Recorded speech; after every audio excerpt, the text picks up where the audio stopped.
Quand la guerre spirituelle atteint son pic, tu remarques aussi un dérèglement dans tes émotions, des hauts et des bas soudains, des moments d'enthousiasme suivis de découragement profond. Tu passes d'une grande foi à une sensation de vide intérieur. Ce yo-yo émotionnel est une stratégie de l'ennemi pour t'épuiser psychologiquement. Il veut que tu baisses les bras, que tu t'arrêtes juste avant la percée. Il y a aussi ces voix accusatrices qui te rappellent ton passé, tes erreurs, tes failles.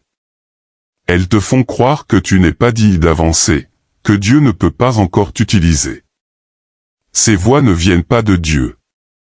Le Seigneur reprend avec amour, mais l'ennemi accuse avec violence. Il connaît ton passé, mais il craint ton futur. Tu sens que ta vie spirituelle devient un champ de bataille permanent. Chaque victoire semble suivie d'une nouvelle opposition. Tu avances, mais à chaque pas, il y a un prix. Même les bonnes nouvelles sont accompagnées de résistance inattendue. Cela peut créer une forme d'usure intérieure, comme si tu ne pouvais jamais vraiment souffler. Mais souviens-toi de cette vérité, si la bataille est grande, c'est parce que l'appel sur ta vie est grand. Tu ne vis pas ces choses pour rien. Le combat annonce souvent une élévation proche. Le silence de Dieu ne signifie pas son absence. Il est là, dans l'ombre, prêt à intervenir au moment parfait. Le ciel ne t'a pas oublié. Tu es vu, connu et protégé, même dans les heures sombres. Conclusion. Dans une guerre spirituelle, le plus grand danger, ce n'est pas l'attaque, mais l'ignorance. Reconnaître les signes est déjà une forme de victoire. Ne combats pas seul. Reconnecte-toi à la prière, à la louange, à la parole. Entoure-toi de frères et sœurs en Christ. L'ennemi est puissant, mais Jésus est vainqueur. Et si tu restes ferme, tu sortiras de cette guerre. Suivez attentivement cette chaîne, tu vas apprendre des paroles touchantes. De plus, n'oublie pas de partager. Merci, alors commençons. Tu ressens une fatigue inhabituelle, un vide intérieur, ou un combat invisible qui te dépasse. Ce que tu vis n'est peut-être pas naturel. Voici 10 signes d'une guerre spirituelle à ne pas ignorer. 1. Une oppression constante. Tu ressens un poids sur ton cœur, une pression inexplicable dans l'atmosphère, comme si quelque chose te retenait.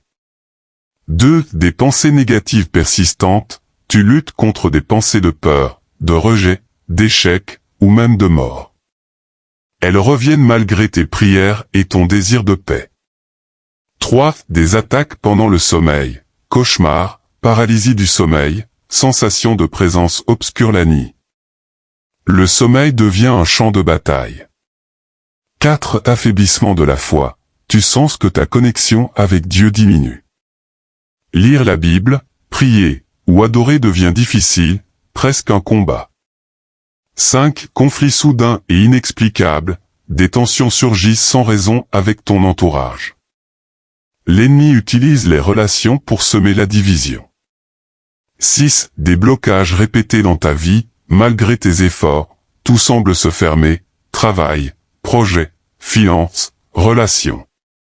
Le progrès est freiné sans explication logique. 7. Une lourdeur spirituelle dans les lieux, certains endroits dégagent une atmosphère lourde, pesante. Ton esprit le ressent, même si les autres ne voient rien. 8. Une attaque contre ton identité, tu doutes de qui tu es, de ta valeur, de ta mission. Le diable veut t'arracher la vision que Dieu a mise en toi.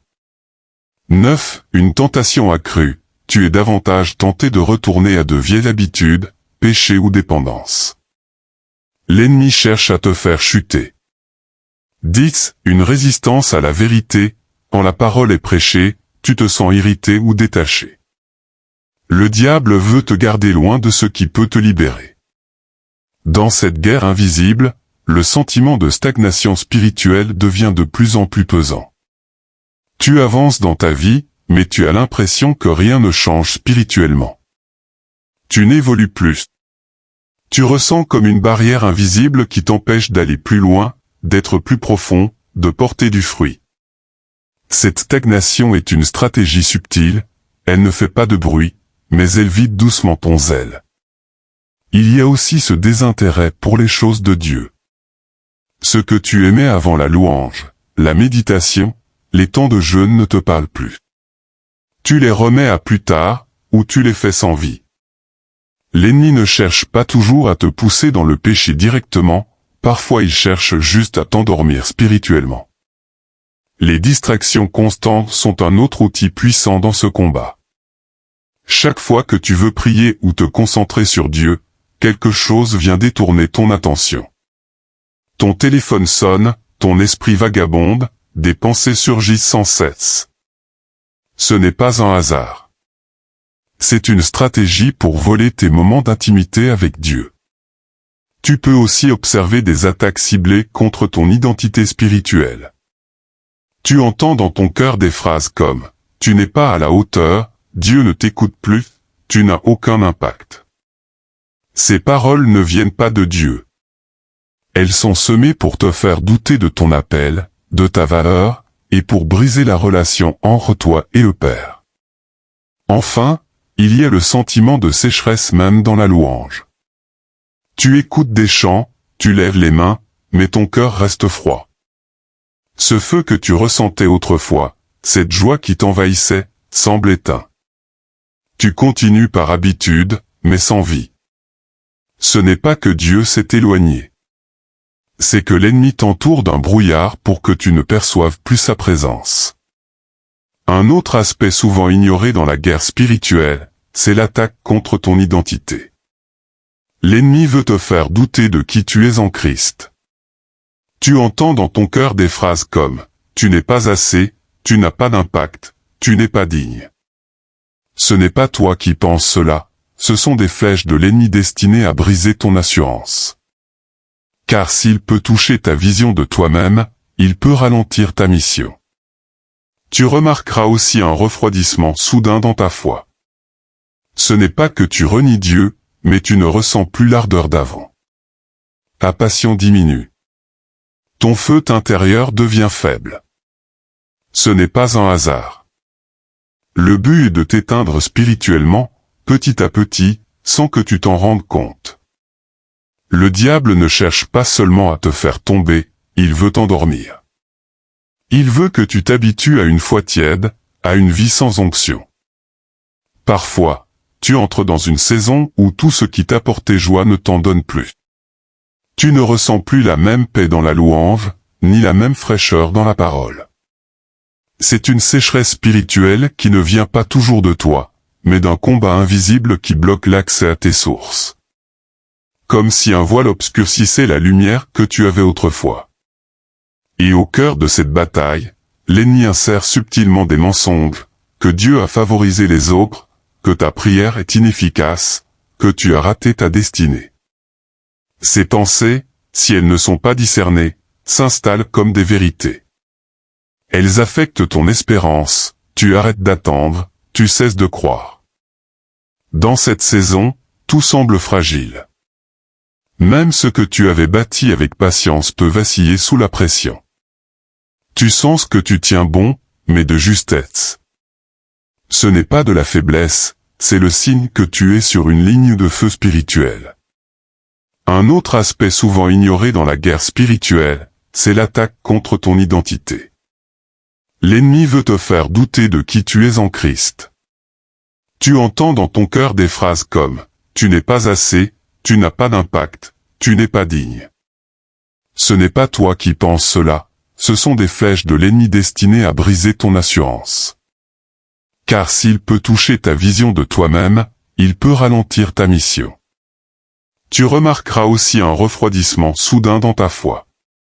Ce n'est pas que tu renies Dieu, mais tu ne ressens plus l'ardeur d'avant. Ta passion diminue. Ton feu intérieur devient faible. Ce n'est pas un hasard. Le but est de t'éteindre spirituellement, petit à petit, sans que tu t'en rendes compte. Le diable ne cherche pas seulement à te faire tomber, il veut t'endormir. Il veut que tu t'habitues à une foi tiède, à une vie sans onction. Parfois, tu entres dans une saison où tout ce qui t'apportait joie ne t'en donne plus. Tu ne ressens plus la même paix dans la louange, ni la même fraîcheur dans la parole. C'est une sécheresse spirituelle qui ne vient pas toujours de toi, mais d'un combat invisible qui bloque l'accès à tes sources. Comme si un voile obscurcissait la lumière que tu avais autrefois. Et au cœur de cette bataille, l'ennemi insère subtilement des mensonges, que Dieu a favorisé les autres, que ta prière est inefficace, que tu as raté ta destinée. Ces pensées, si elles ne sont pas discernées, s'installent comme des vérités. Elles affectent ton espérance, tu arrêtes d'attendre, tu cesses de croire. Dans cette saison, tout semble fragile. Même ce que tu avais bâti avec patience peut vaciller sous la pression. Tu sens que tu tiens bon, mais de justesse. Ce n'est pas de la faiblesse, c'est le signe que tu es sur une ligne de feu spirituel. Quand la guerre spirituelle atteint son pic, tu remarques aussi un dérèglement dans tes émotions, des hauts et des bas soudains, des moments d'enthousiasme suivis de découragement profond. Tu passes d'une grande foi à une sensation de vide intérieur. Ce yo-yo émotionnel est une stratégie de l'ennemi pour t'épuiser psychologiquement. Il veut que tu baisses les bras, que tu t'arrêtes juste avant la percée. Il y a aussi ces voix accusatrices qui te rappellent ton passé, tes erreurs, tes failles. Elles te font croire que tu n'es pas digne d'avancer, que Dieu ne peut pas encore t'utiliser. Ces voix ne viennent pas de Dieu. Le Seigneur reprend avec amour, mais l'ennemi accuse avec violence. Il connaît ton passé, mais il craint ton futur. Tu sens que ta vie spirituelle devient un champ de bataille permanent. Chaque victoire semble suivie d'une nouvelle opposition. Tu avances, mais à chaque pas, il y a un prix. Même les bonnes nouvelles sont accompagnées de résistance inattendue. Cela peut créer une forme d'usure intérieure, comme si tu ne pouvais jamais vraiment souffler. Mais souviens-toi de cette vérité, si la bataille est grande, c'est parce que l'appel sur ta vie est grand. Tu ne vis pas ces choses pour rien. Le combat annonce souvent une élévation proche. Le silence de Dieu ne signifie pas son absence. Il est là, dans l'ombre, prêt à intervenir au moment parfait. Le ciel